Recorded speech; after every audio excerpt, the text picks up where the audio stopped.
Olá pessoal, hoje trago ao canal um NAS que é um bocado diferente dos NAS mais tradicionais que eu já mostrei no canal ultimamente. Vou falar deste Knapp HS264 que, em comparação com outros NAS, a diferença é que tenta ser um NAS que não faz ruído nenhum e tem este formato um bocado mais ao estilo de DVD, leitor de DVD, que será mesmo para vocês colocarem à beira da vossa televisão e não vai fazer nenhum ruído.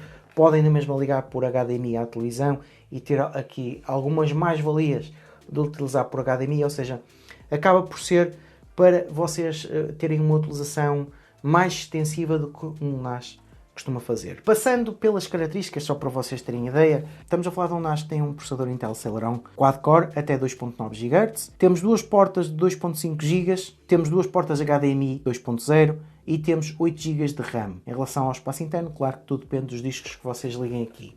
E além disso, temos duas portas USB, para se quiserem depois ligar aqui discos, para fazer transferência de ficheiros mais rapidamente. A grande diferença que eu vejo neste NAS para outros é que tenta ser um NAS que não tem ventoinhas, tem arrefecimento passivo e tem este formato também que não é tão tradicional. De qualquer forma, eu já fiz esta pequena introdução, mas que as pessoas não têm bem a noção do que é que um NAS dá para fazer quando está montado em casa. Para terem ideia, a maior utilização que eu vejo num NAS com duas baías é nós utilizarmos isto sempre com redundância. Isso significa que vocês ligam aqui dois discos, fazem a configuração inicial com o RAID 1 e depois o que acontece é que se vocês colocarem dois discos de 5 teras, por exemplo, vocês só vão ter 5 teras disponíveis. Isto porque o que vocês passam para os discos é sempre replicado nos dois.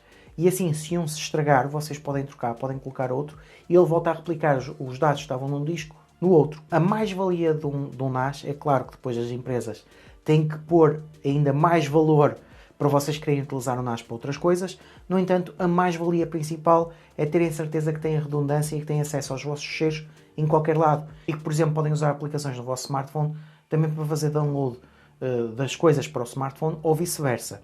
Ou no computador. Ou seja, o objetivo é vocês integrarem as aplicações que existem para o smartphone, para o computador e estarem logo a fazer backup das coisas importantes para o vosso NAS.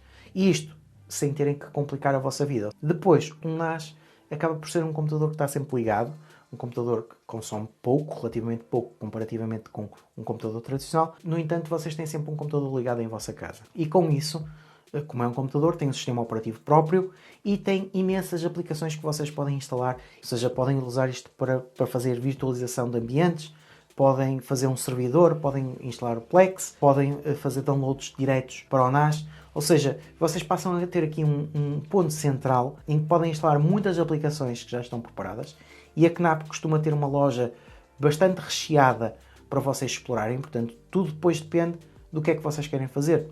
Por exemplo, podem instalar um servidor de e-mails e utilizar isto para mandar e-mails. Ou seja, as utilizações são imensas e eu estou só aqui a dar alguns exemplos. No meu caso, a maior utilização é para ter o servidor Plex. Para eu fazer stream do conteúdo que tenho no NAS para qualquer televisão que suporte Plex ou para uma box com Android TV ou Google TV ou até para o telemóvel. Costumo fazer backup dos meus ficheiros do computador, do telemóvel, sempre que tiro fotografias, para o NAS e basicamente a utilização principal é esta e também costumo ter, por exemplo, um servidor VPN para qualquer lado que eu estou, consigo ligar então a casa e ter acesso a todo o conteúdo que tenho em casa. Como podem ver, de uma forma muito linear, eu não tenho nenhuma chatice com o NAS da Knapp. Agora nós não nos podemos esquecer que isto é sempre um investimento que vai ser abatido com o tempo, porque os NAS não costumam ser relativamente baratos. Este Knapp tem um preço relativamente alto pela questão de ser um NAS que não é tão tradicional. Ou seja, tem aqui uma particularidade e uma forma de construção diferente para poder funcionar passivamente sem ter uma ventoinha, sem estar a fazer barulho. Quer ser mesmo um NAS silencioso para vocês poderem colocar à beira de um monitor, à beira da televisão e não fazer interferência, para poderem também usufruir do HDMI e poderem utilizar isto quase como um computador básico e acederem ao vosso conteúdo diretamente pela televisão e pelo HDMI. Não se podem esquecer que em termos de características temos um NAS que tem características de topo e a Knapp costuma dar sempre soluções de topo com aplicações para nós utilizarmos em praticamente tudo.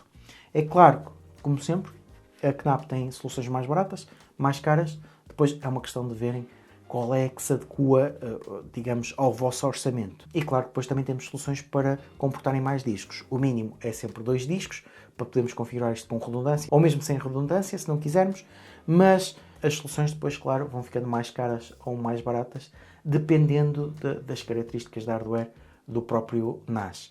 É claro que, neste caso, isto não é um NAS tão tradicional, portanto, acaba por cair aqui, se calhar, numa categoria de NAS Premium, em que tenta dar uma solução que não é tão habitual nos NAS. Mas, de um ponto de vista de utilização, para o que é suposto ele fazer, ele faz perfeitamente. É aqui uma solução em termos de utilização, em termos de configuração. Não tive nenhuma razão de queixa, consegui configurar tudo bem. Passam pela configuração inicial, em que têm que ir fazendo os passos e perceber minimamente, claro, o que estão a fazer, mas isso tem os manuais de instruções, tem tutoriais na net, mas não é muito difícil de configurar o básico. Depois de configurarmos o básico, temos que configurar os acessos e, a partir daí, depois é só instalarmos as aplicações e fazermos uma utilização relativamente normal. Eu acho que, em termos de nível de aprendizagem, para utilizarmos o NAS não é complicado, é só uma questão de nos habituarmos e depois, a partir do momento em que começamos a utilizar, vamos ver que não queremos outra coisa. Nós nunca nos podemos esquecer que, em termos de preço, é para abater ao longo do tempo, porque nós temos que comprar o NAS e, claro, depois temos que comprar os discos.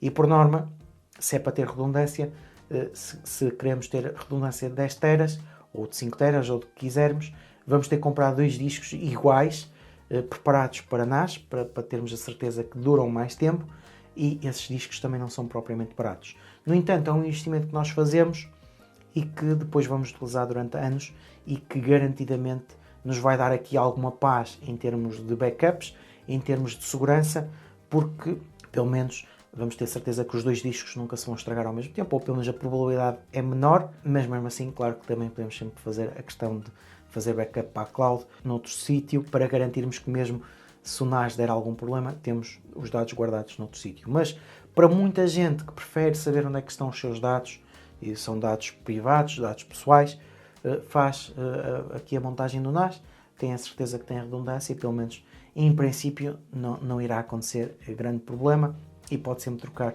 quando um dos discos se estraga, ele depois vai acabar por replicar novamente as coisas. Portanto, uma forma muito simples, eu acho que é essencial termos NAS em casa. A Knapp tem muitas soluções, portanto não vos faltarão soluções se acharem que esta poderá não ser adequada para vocês ou que não precisam de pagar tanto por um equipamento premium, porque não vos faz diferença, por exemplo, ter ventoinhas e vai ficar num sítio escondido, portanto, mesmo que faça algum ruído, não vai ser problemático. Neste caso, o único ruído que vocês vão ouvir é dos discos. Se os discos forem ruidosos, vai ser o próprio disco que vai fazer ruído, mas o NAS não vai fazer nenhum barulho. Portanto, pessoal, já sabem, qualquer questão, qualquer dúvida, deixem nos comentários, subscrevam o canal para continuar a receber novidades e vemos no próximo vídeo.